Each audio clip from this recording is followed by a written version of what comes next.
Hello, it's Angelica, and I am going to keep reacting to some more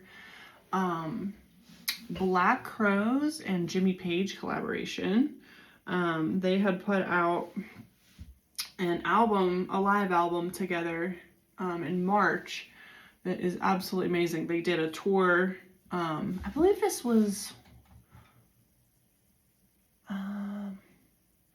why do I feel like it was like 2010? I want to look that up, but at the same time I don't right now.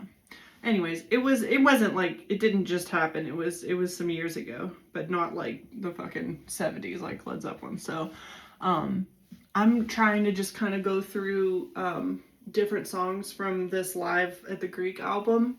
I just did 10 Years Gone. I just started with that because that's probably my favorite Led Zeppelin song.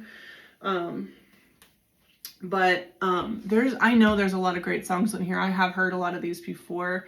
But I don't think I've heard Heartbreaker, which I love. And I'm really curious to see what he does with the solo for this. So we're going to listen to this one together, okay? All right, here we go.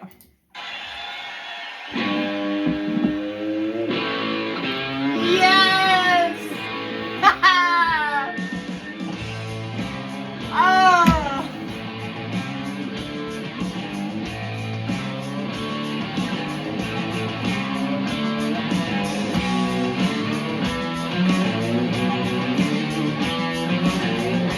I like that.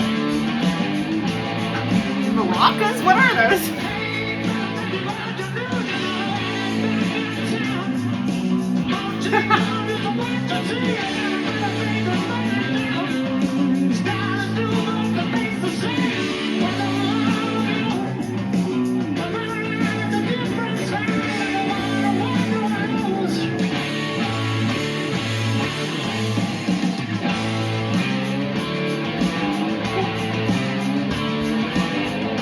Oh my god. Wow. Right away. So much fucking swag from Jimmy. I'm sorry. Okay, I'll go back to where I just was. Okay, so I'm at 59 seconds. I just want to appreciate that opening note. The way he bends that and holds that.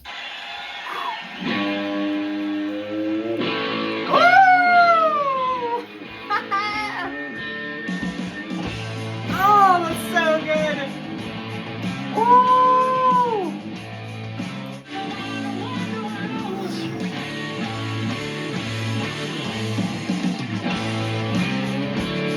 Yeah, I feel like he's fucking jamming here, baby. Like, this feels like it's later in the show, and he has gotten into the groove, and he is feeling good. I love the way he's playing this so far. So I'm sorry, I'm only talking about Jimmy. Everybody else is doing amazing. The drumming is really, really good as well. Chris's vocals are great. I am a little partial to Robert. There's nobody like Robert. But this guy's singing's really good live, so there is that for it as well.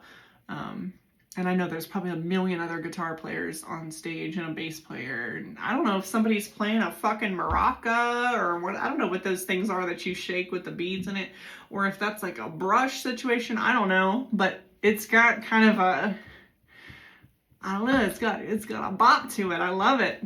Let's keep going.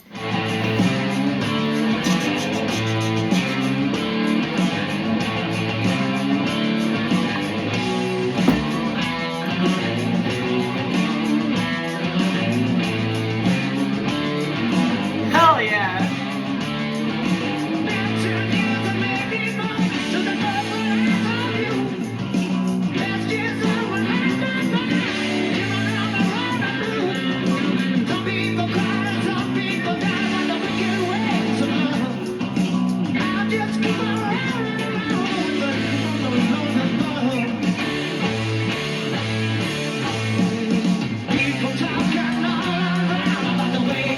Yeah.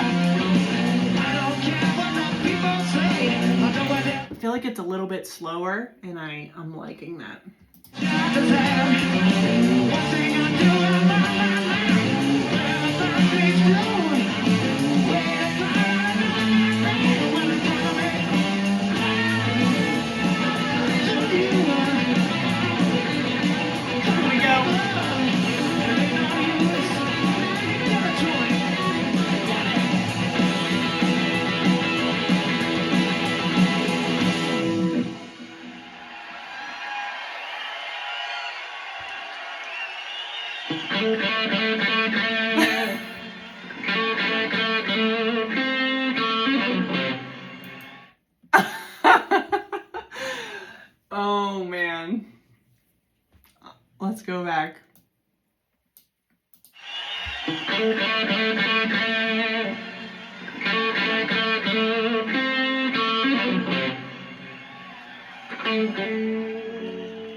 sorry, I screamed. Woo! Okay, listen. This is total amateur hour right now. Everything that I'm saying. So take this all with a grain of salt. But this is just my interpretation of everything. To me, that sounded like he was fucking that up a little bit, okay? Let me take that back a little bit.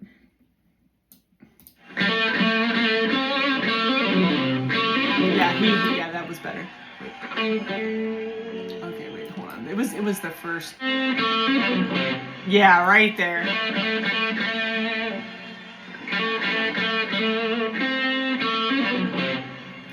See, that's a bit of a clunky run, I feel like. It sounds great. Like, he could have continued off. But, see, love my guy Jimmy. Love my guy Jimmy. He is in the moment, baby. He's in the moment. He's feeling it. He's listening to himself in real time. And he's saying, I feel like I could spend some more time on that. You know what I'm saying? Like, that little run. It's not, he wasn't hitting every note on the way down. There was like a clunkiness between like the first 3 or 4 notes into like the last note. It was, and I feel like this next little section is him trying to like iron that out and like smoothen that run, which he fucking does. Get into it.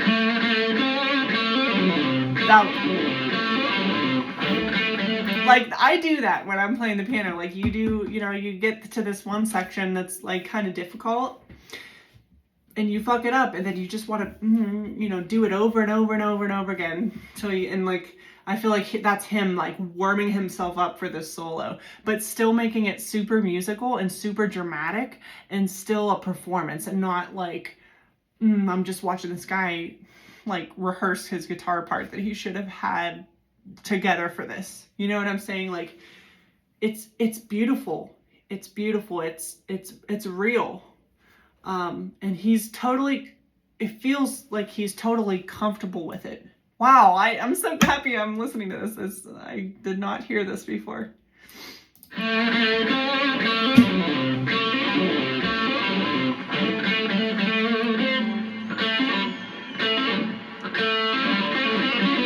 Woo!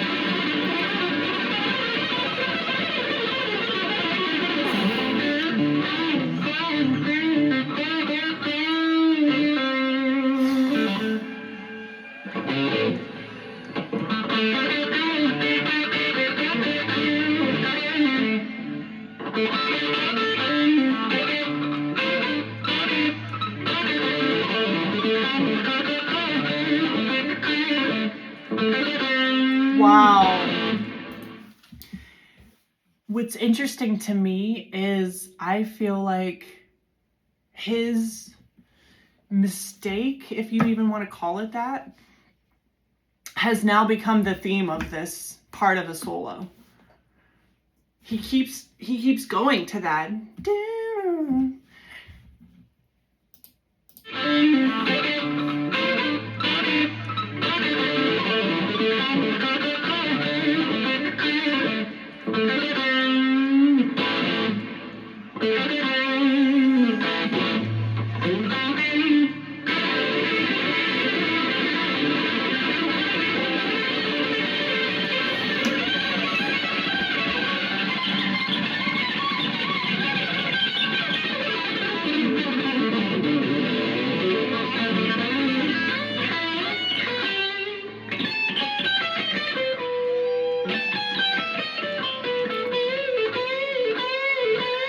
Yeah.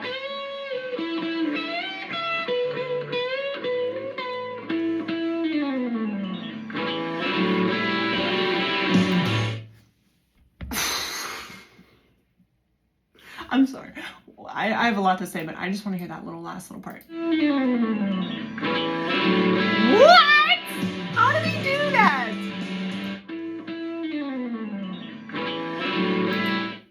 Wait, how did he do that? I need somebody to tell me what was happening there. How did he go from not being able to get that like 5-note riff down to like whatever the fuck that was, like a million notes, smooth as fuck? Am I missing something? Is that not him fretting individual notes? What's going on? Somebody tell me right now. Wow. See, this is why I love live music right here is, well, live music by certain people is really good, like Jimmy Page. Not all live music is created the same. So to me, this is the beautiful benefit of live music is not only is this live in the sense of it's happening in real time as we're listening to it, but this is now a different Jimmy Page playing this than when he recorded Heartbreaker. So he's bringing himself as he was on this day playing this, but still playing the same song. However, it's a solo, so it's not like he has his solo that you could definitely recreate note for note, but that's not his style, first of all, to do that. He always plays things differently, even if it's just subtle stuff. And I don't know if I'm tripping on this or not, but I feel like there's a beautiful metaphor in the way that he approached this solo.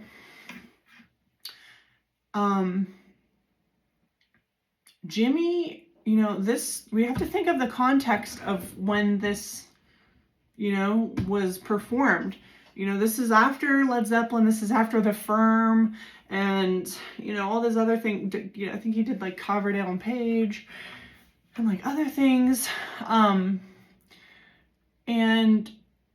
it seems like he went through a rough time there, like for a while, which I can't even imagine what that was like, trying to kind of like rediscover himself. And not be who he was when he was at the top of his fucking game.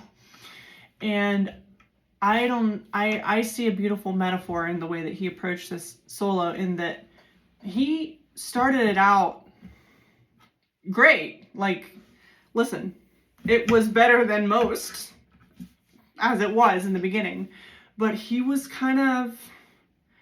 didn't have the dexterity that he wanted on that one little section.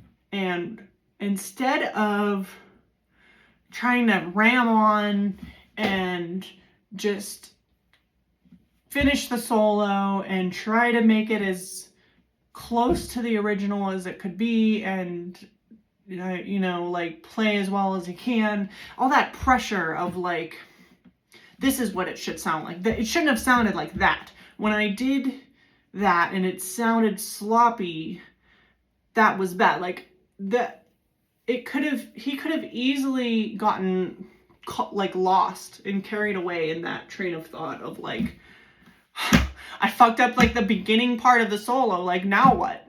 I've got the whole fucking solo to go. What do I do now? To me, okay, I'm making a point, I swear. To me, the way he approached that mistake was so beautiful, because he didn't look at it as, well, what can I do now? I already fucked up the intro. He looked at it as like, let's incorporate that. Let's incorporate that into the solo. Like, okay, yeah, like I didn't like the way that part sounded. I'm gonna keep messing with it till I play it the way I like to hear. And then he kept bringing it back around to that too. Like, man, and so this was my point, in that, like, I feel like it's such a lesson in not giving up and not getting stuck in perfectionist tendencies, which is what he did, like, career-wise as well. Like, after Led Zeppelin, like, he easily, he had a couple performances that were not his best. And he could have easily just like gotten tripped up and like, wow, you know, that was not nearly as good as I used to be. Like, so what do I do now? But he kept going, you know, he kept going. He kept putting himself out there. He kept creating new music, getting out on the stage and trying. And I've heard people talk about that, like, in the 90s, like the later 90s, when he performed with Robert Plant, like when they did the Plant and Page stuff, but he was like at some of his best. And so I see that mindset here with him, that like, you're not gonna fucking, this isn't the end for me. I control this solo. And I think it's so beautiful that he incorporated that part of it.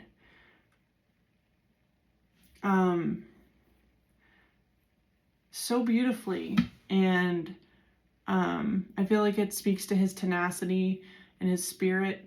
And I love that so much. That was so great to see him go through that process. That felt very alive to me. That felt very unplanned, the way he did that. I just want to hear that one more time. I'm sorry.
Can I just pause it for a minute just to say, I'm really feeling the absence of John Bonham in this song. Listen, the drumming is great.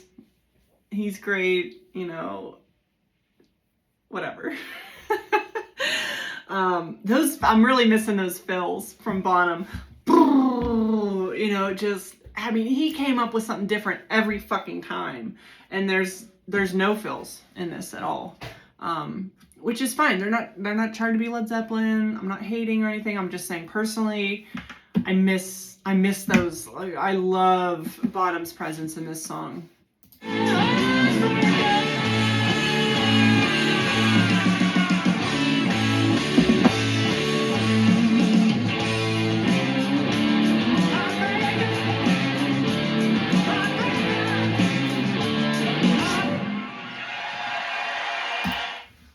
Wow. Okay. Yeah. That was great. That was great. It's not my favorite Heartbreaker live. My favorite is the one from How the West Was Won live. Woo! I should react to that one, even though I've like seen it and listened to it a million times. That solo is unbelievable.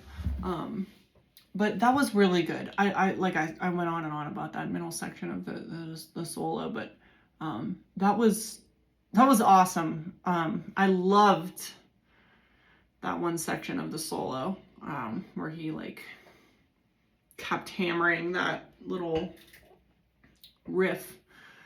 That was so cool. I love how he approached that. Wow, that was really fun. So thanks. I'm gonna keep going. So hopefully I'll see you back for the next one. All right, see ya.